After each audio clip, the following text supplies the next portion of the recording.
भगवान राम ने पूछा वशिष्ठ जी से, गुरुदेव,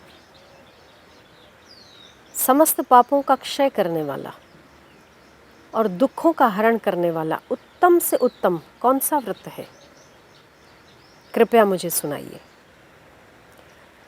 वशिष्ठ जी ने कहा राम जी से, हे राम, राम राम राम, आपका नाम लेने मात्र से मनुष्य सभी पापों से मुक्त हो जाता है। फिर भी लोगों के कल्याण के लिए आपने जो मुझे पूछा है, तब मैं उत्तम से उत्तम व्रत का वर्णन करता हूँ। वैशाख मास के शुक्ल पक्ष में आने वाली एकादशी मोहिनी एकादशी के नाम से जानी जाती है, जिसका व्रत समस्त पापों का क्षय करते, मोह जाल से छुटकारा दिलाकर मनुष्य को परम गति को देने वाला होता है। प्राचीन काल में सरस्वती नदी के तट पर भद्रावती नाम की नगरी थी, जिसमें एक समृद्ध वैश्य रहता था, जिसका नाम धनपाल था। वहाँ के राजा का नाम धृतिमान था। जो वैश्य वहाँ रहता था, यथा नाम तथा गुण था। धनपाल, उसके पास सुख समृद्धि की कोई कमी नहीं थी, क्योंकि परोपकार में उसका जीवन व्यतीत होता था और भक्ति उसके हृदय में थी। जहाँ ये दो चीज़ें होती हैं, सेवा और नाम स्मरण, वहाँ भला लक्ष्मी छोड़कर कैसे जा सकती है। धनपाल गरीब गुरबों की मदद करना, कुएं खुदवाना, पोखर बनवाना, प्याऊ लगवाना, घर बनवाना आदि अनेक शुभ कार्यों में संलग्न था। उसके 5 बेटे थे, सुमना, द्युतिमान, मेधावी, सुकृत और दृष्टबुद्धि। दृष्टबुद्धि यथा नाम तथा गुण, पाप करने में अति प्रवृत्ति, जुआ, दारू पीना आदि कई प्रकार के दुर्व्यसनों का शिकार था। जैसे वो कम पड़ता हो, वैसे वैश्यों के प्रति आकर्षण भी उसका स्वभाव था। पिता बड़े दुखी रहते थे। वो दृष्ट बुद्धि अपने कर्तव्य से विमुख यहाँ वहाँ भटकता रहता। एक दिन वैश्या के गले में हाथ डालकर अपने नगर के बीचों बीच घूमते हुए उसके पिता ने उसको देख लिया। उसके पिता बड़े दुखी हुए। जब वो घर वापस आया, पिता ने खूब फटकार लगाई, खूब डांट लगाई। आखिर उसको घर से निकाल दिया गया।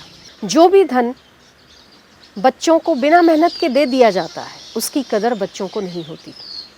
इसीलिए आपके धन का सही सदुपयोग सेवा और सत्कर्म में लगाओगे तो अगर कभी बच्चों की संस्कार या संगति से अगर बच्चों की बुद्धि बिगड़ भी जाती है, तभी भी आपके सत्कर्म के पुण्यों के प्रभाव से वो वापस अच्छे रास्ते पर आ सकते हैं।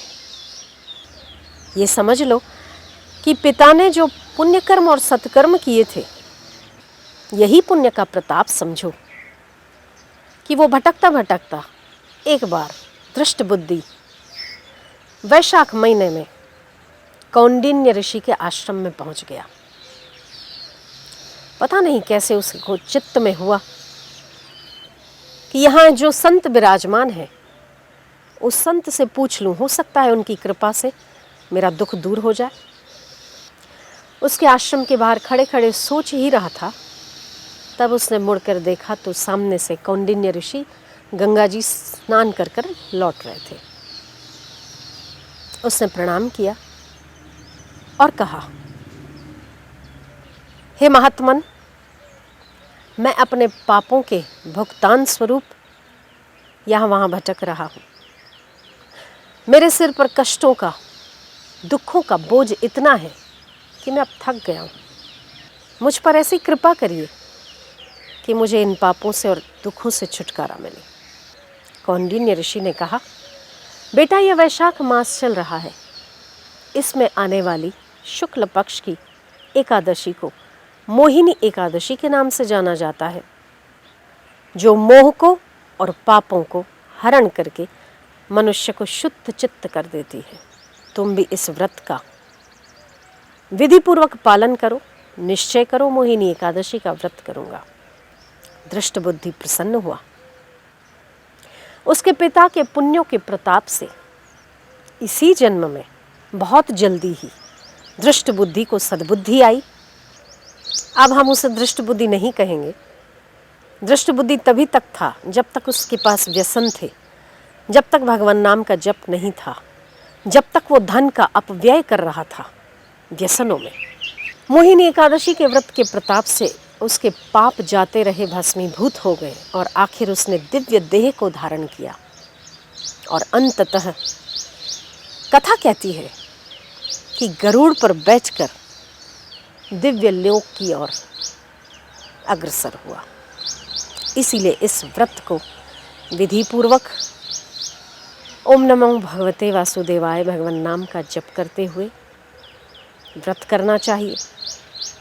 एकादशी वैसे भी व्रतों में श्रेष्ठ मानी जाती है, उत्तम मानी जाती है।